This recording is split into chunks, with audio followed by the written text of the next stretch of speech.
Hi అండి, welcome to our channel. ఎలా ఉన్నారు అందరూ? మీరంతా బాగుండాలని నేను మనస్ఫూర్తిగా కోరుకుంటానండి. ఈరోజు మీకు మష్రూమ్ ఫ్రై సింపుల్గా ఎలా చేసుకోవాలో చూపిస్తాను. ఈ మష్రూమ్స్ అండి ప్యాకెట్లోవి నేను ఆల్రెడీ 2 ప్యాకెట్ నీట్గా కట్ చేసి పెట్టుకున్నాను. ఎర్రగడ్డలు పచ్చిమిరపకాయలు కూడా కట్ చేసుకున్నాను. ఏం అవసరం లేదండి, కొంచెం అల్లం వెల్లుల్లి పేస్ట్ దంచి పెట్టుకోండి పక్కన. ఇప్పుడు గోలం పెట్టుకొని గోలంలో కొంచెం నూనె వేసుకోండి. నూనె వేసుకున్న తర్వాత కొద్దిగా జీలకర్ర వేసుకోండి. జీలకర్ర వేగిన తర్వాత మనం కట్ చేసి పెట్టుకున్న ఎర్రగడ్డలు వేయండి, పచ్చిమిరపకాయలు కూడా వేయండి. పచ్చిమిరపకాయలు కూడా నేను 2 కట్ చేసుకున్నానండి. 2 ప్యాకెట్లకి 2 చిన్న పచ్చిమిరపకాయలు కట్ చేసుకున్నాను. ఈ ఎర్రగడ్డలు పచ్చిమిరపకాయలు బాగా వేయించుకోవాలండి. బాగా వేగాలంటే కొంచెం సాల్ట్ వేసినారంటే త్వరగా వేగిపోతాయండి ఎర్రగడ్డలు. కొంచెం ఎర్ర కలర్ వచ్చేదాకా వేయించుకోండి. ఇప్పుడు కొంచెము అల్లం వెల్లుల్లి పేస్ట్ వేసుకుందామండి. కొంచెం అల్లం వెల్లుల్లి పేస్ట్ దంచి వేసుకున్నాను, నేనేం మిక్సీకి వేసుకోలేదు. అల్లం వెల్లుల్లి పేస్ట్ దంచి కొంచెం వేసుకోండి. అల్లం వెల్లుల్లి పేస్ట్ వేసిన తర్వాత కూడా కొద్దిసేపు వేయించండి. ఎర్రగడ్డలు పచ్చిమిరపకాయలు అల్లం వెల్లుల్లి పేస్ట్ బాగా వేగిన తర్వాత మనము కట్ చేసి పెట్టుకున్న ఈ మష్రూమ్ ముక్కలు వేసుకుందామండి. మష్రూమ్ ముక్కలు వేయండి.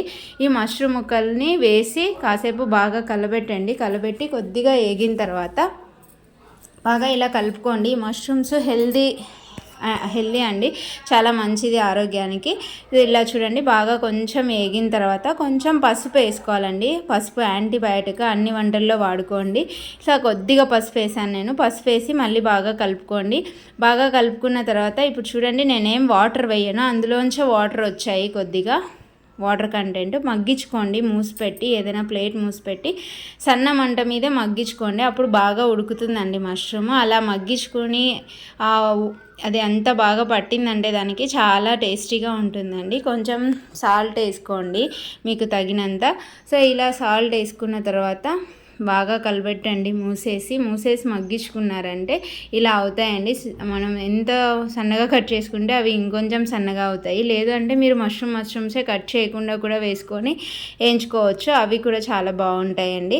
ఇలా బాగా వేగిన తర్వాత కొంచెం బాగా మగ్గుతాయండి. మగ్గిన తర్వాత కొంచెం కారం వేసుకోండి. నేను ఇక్కడ కొద్దిగానే కారం వేశాను. ఇది ఇంట్లో చేసిన కారం పొడి అండి, పండు మిరపకాయలు ఎండబెట్టి పొడి కొట్టినది.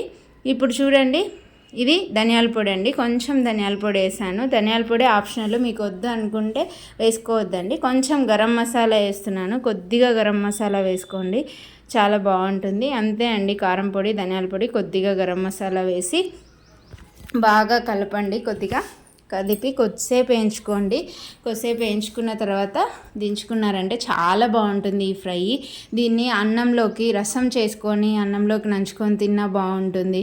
చపాతీలోకైనా చాలా బాగుంటుంది. ఇంకా చిన్నపిల్లలు అయితే ఉత్తదే అయినా వేసిచ్చినా తింటారండి. కొంచెం కారం తగ్గి చేసుకున్నారంటే చిన్నపిల్లలు కూడా చాలా బాగా తింటారు. ఇలా ఉత్తదే ప్లేట్లో వేసుకొని అయినా తినాలనిపిస్తుందండి. ఇప్పుడే నాకు నోట్లో నీళ్ళు ఊరుతున్నాయండి చేసిన తర్వాత. ఇంకెందుకు ఆలస్యం, నేను తినేస్తానండి. ఇదండి ఈ వీడియో. మీకు నచ్చినట్లయితే లైక్ చేయండి, షేర్ చేయండి, సబ్స్క్రైబ్ చేసుకోండి. థ్యాంక్ యూ అండి. మీరు కూడా ఈ రెసిపీని ట్రై చేసి ఎలా వచ్చిందో కామెంట్ చేయండి. Thank you.